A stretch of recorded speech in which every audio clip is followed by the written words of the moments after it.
Hey everybody, Daryl Davey here with Oak and Hollow Games down in the game workshop today. Again, just doing a weekly check-in here. Hi everybody who's going to tune in. I figured I might as well do this while I'm cleaning. Once again, it seems as though some of the prints aren't coming out quite as well as I'd like. So I'm thinking it might be a temperature thing. It's been fluctuating a lot. We've had a really warm winter, and in the last week or so, things have dropped. Certainly could still be my resin. It's been a little while since I've gotten a new one, and I've just been using it until it's gone because I don't want to waste it. And for the most part, it's test stuff. So I have like an hour or so this morning, hour and a half here to start getting ahead on a couple of projects. So a few things that we're working on in the background. I mentioned in a post yesterday that there's lots of stuff cooking in the background, and that's always certainly true.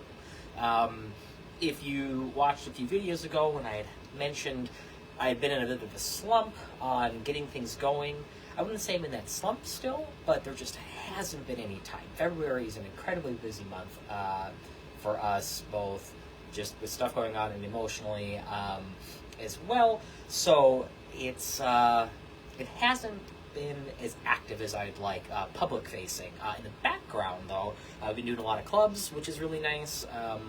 That's a way for us to kind of spread out a lot of our, like, what we do and our ethos of, like, we want people to make games. We want people to enjoy making them, and here's how I make them and how I start. So we do clubs for kids. Maybe I'll do ones for a public, maybe an adult thing at some point.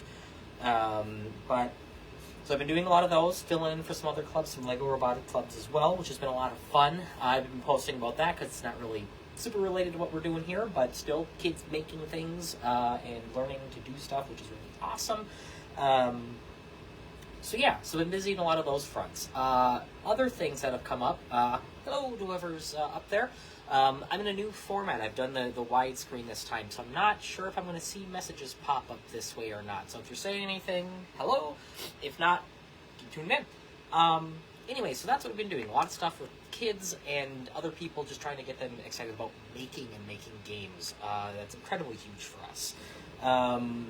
What I'm doing now is I'm stripping down the printers again. I'm going to clean them out, give it one last go on a couple of prints. I have the mysterious post that I said about things cooking in the background. Those two images, for those who are watching will get to know, are part of the Capture the Flag game that we are working on. It might be part of a school, like, playground series that we're doing, but the intent is games that can be packed up in a backpack, taken camping, taken into school, played on a playground, played at a campground, played in this, well, not in the street, but on a picnic table somewhere. That's kind of the mindset that we want for these, like, playground games, if that's the name of the direction we go to. But I'm going to be printing some demo pieces for that. We had ones that are kind of generic, a little too basic. We're still trying to hit the mark on what we want those to look like. A lot of people enjoy my Candy People design.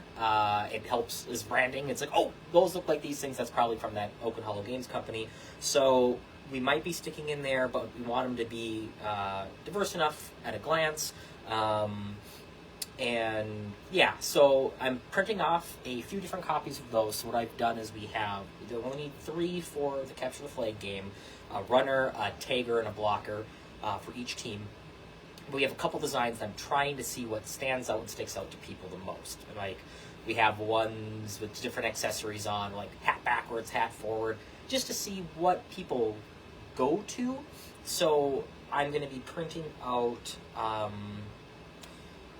swapping resin in one of my printers, and then printing those out in the red and the blue each, and then we'll have a couple of copies, and we'll be able to mix and match until we kind of land on ones we want. And maybe none of those will be what we want to begin with, and we'll have to just start from scratch and do a redesign. But it's a step forward in that.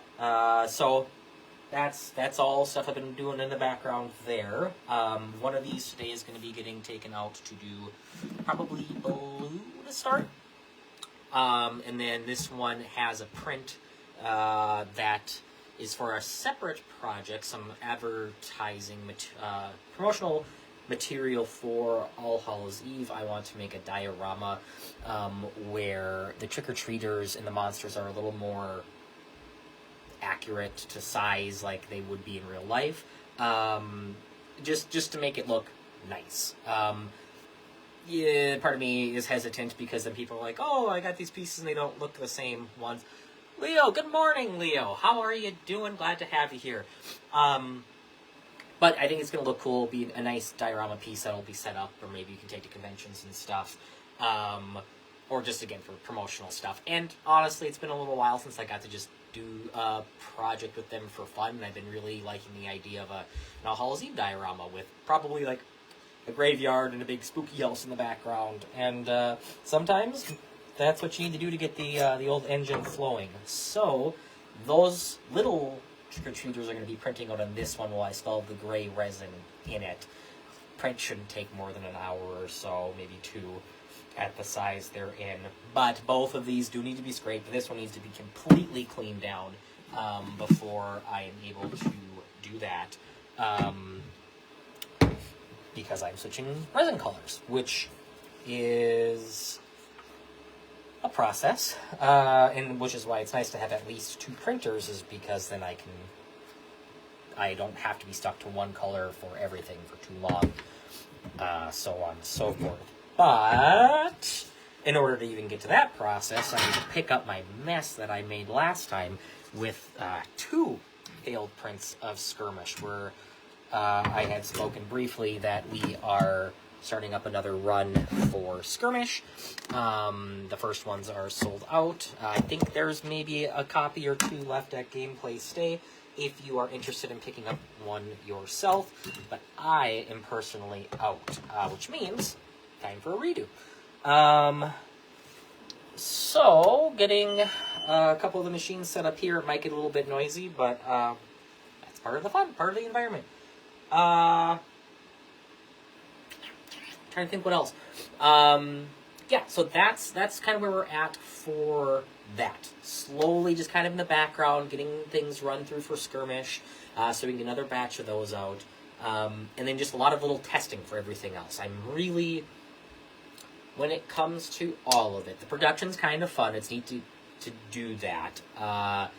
The business side of it is boring, and difficult as it is. It's just not my wheelhouse of stuff I'm learning as I go. Really, it's the creative part that's fun to me. So it's nice to get back into this playtesting creative zone that we are. We just need to get that ball rolling and have some time to do it. You can see in the background here, we got the world map. I want to do a couple more All Hallows Eve events with that, get a few more runs of Graveyard Smash Out, so that's ready to go this fall when we launch that. And then, yeah, some other exciting side news is a friend of ours, Chris Brown, not the famous one. He's famous in my heart.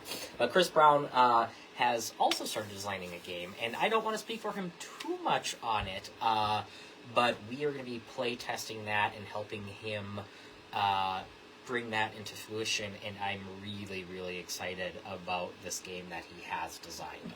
It is... it's not like, oh, I keep doing the same thing. It's not like something I've really seen before. It could be something like that out there, but the way it works to me seems fairly unique. It's a fun concept, and he's working with an IP. Don't know if he'll be able to obtain actual rights to that IP, so he might have to find a more general version of it. But if he can find a way to get the rights to use this IP, it's going to be really, really, really cool. So, I don't want to talk out of school on that too much until he says it's okay and more. But I'm pretty sure he'd be fine with saying that he's got something in the works and that we're going to be playtesting, because more than likely...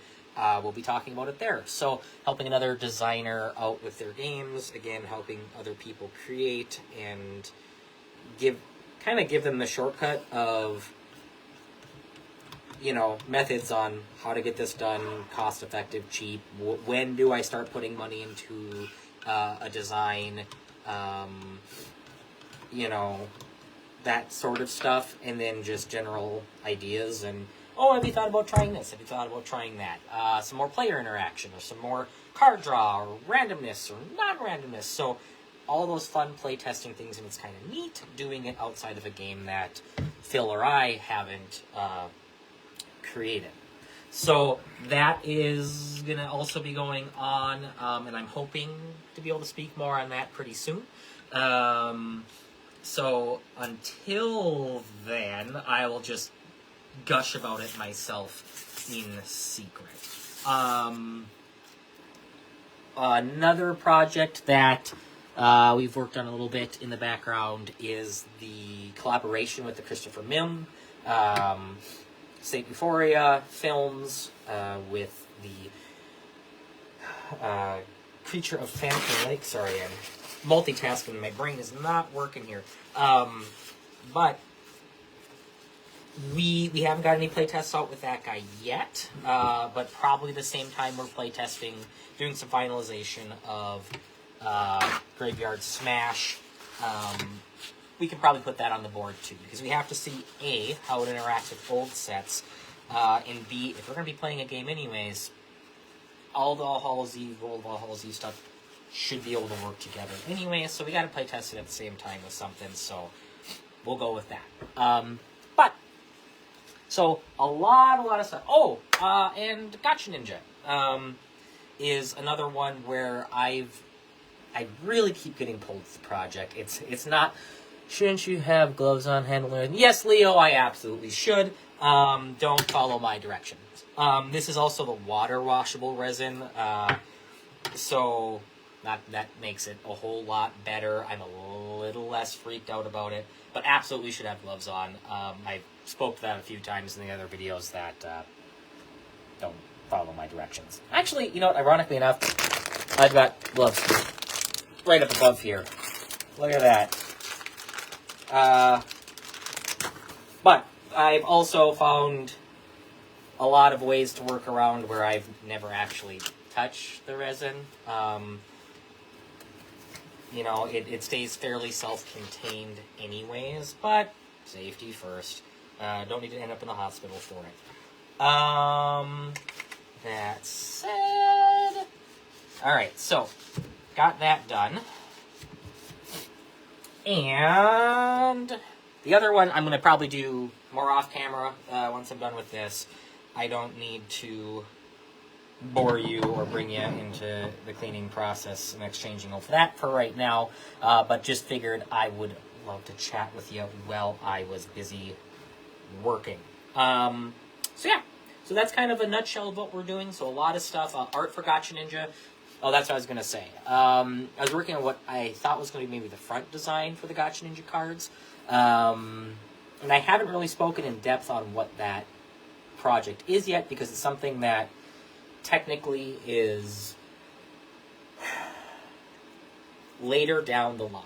We want Plunder, we want Capture the Flag out first. Mim got back to us, so now we're working on that project, and Graveyard Smash is basically done, besides some packaging stuff. So we've got a lot on the plate right now. I shouldn't be doing more, but as a creative type, I go where my muse takes me, and currently a lot of my energy is being pushed into that direction. So probably working the background cards for that, going to be doing some tests on what I want those cards, character cards, to look like. I do want them to deviate a bit from the look of All Hallows Eve and Skirmish with my Candy People figures. So those are taking a little bit longer on landing on a design that I think is both fun and unique, but still kind of embodies what I am looking for. So that's also there. And then once, probably in a week, I want to start really getting back into playtesting, get Phil over, get some of Chris's games played, and really start hammering down on getting Plunder out, because I think that's going to be a huge, huge thing for us as well. But we are well on our way, so a lot of little things in the background. Just haven't been posting a whole lot on the site because it's kind of like, oh, hey, here's a picture of me thinking about making games, you know? So yeah, it's just easier to talk and tell you. But I think with all that said, we're going to get this started. I'm going to get this running. So by later this afternoon, I should have half of the figures ready for Capture the Flag. Start testing that out again. I mean, we have stuff to test it. I don't need to, but I like to. It's nice to have updated stuff. Stuff for the Halsey diorama that I want to work on, just kind of in the background over time. Cleaning off some of the skirmish pieces, again, slowly working on that, seeing what the heck's going on with these printers. It might just need to be new PEP film on there. I'm hoping it's not new screens. They cost a little bit. Not the end of the world, but they are a pain to do. So, all that said, thank you so much for tuning in. I will keep you updated, and we will see you next time. Have a great day.